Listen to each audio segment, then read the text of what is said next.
Hello and welcome to Heavy Metal Rex. My name is Wes, and today I've got something really exciting. I know not a whole lot of people are super into a rally or the ARA or WRC. I know if you are a Subaru fan, there's a good chance that's kind of where your love for these cars actually came from. At least that's where mine came from, was way back when I used to watch World Rally Championship when I was like 16 on Speed Vision. I actually never had cable until I was 16, and the fact that they had something like that was pretty awesome.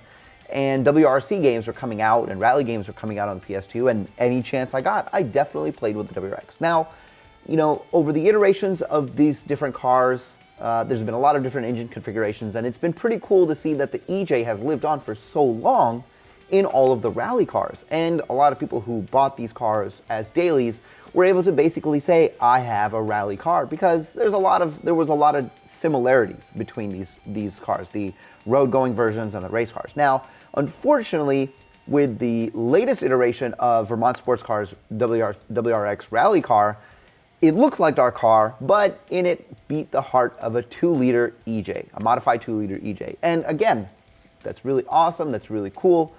However, much like when it comes to representation, it sucked that they didn't use an FA24 in there, because then I feel like having that engine in a rally car or a sports car or a race car is pretty cool, because it makes you feel like, okay, you know, what we have is worthy of motorsports or competition.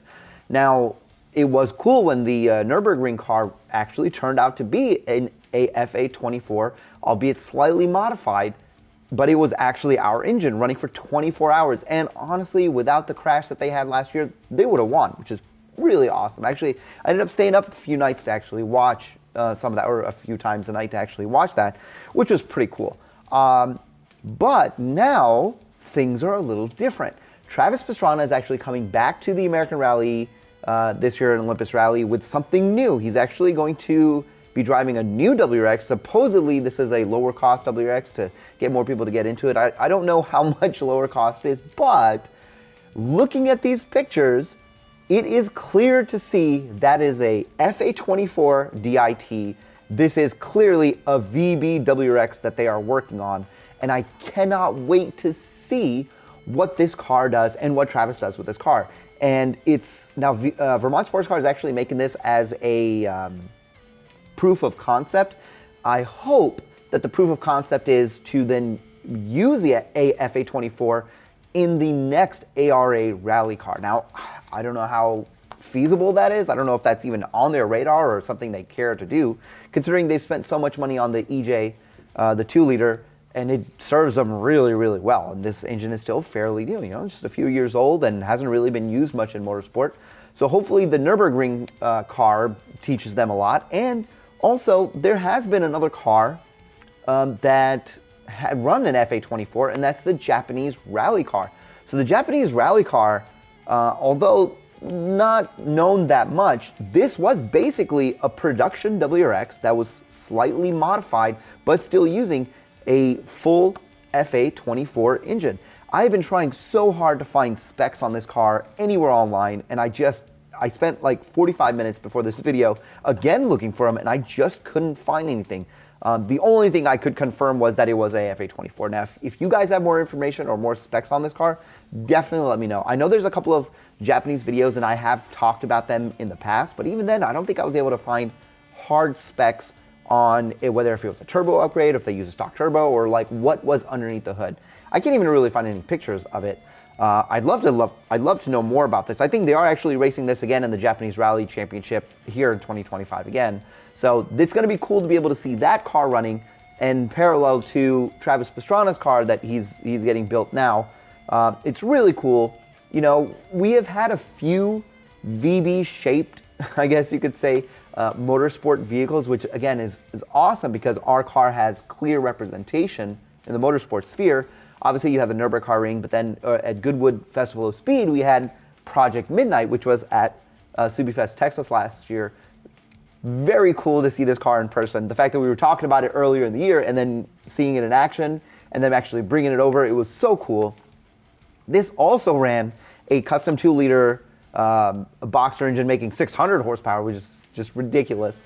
What a great car. But again, you know, it would have been even cooler if it actually ran an FA24. Now, I'm hoping, my hope is that whatever VSC learns with whatever they're doing here, that they do bring the FA24 into more motorsports. Now, I was looking to see if there was, what the differences were for power for the limited four-wheel drive versus the open four-wheel drive class, because the open four-wheel drive class is what the actual ARA VB rally car runs in.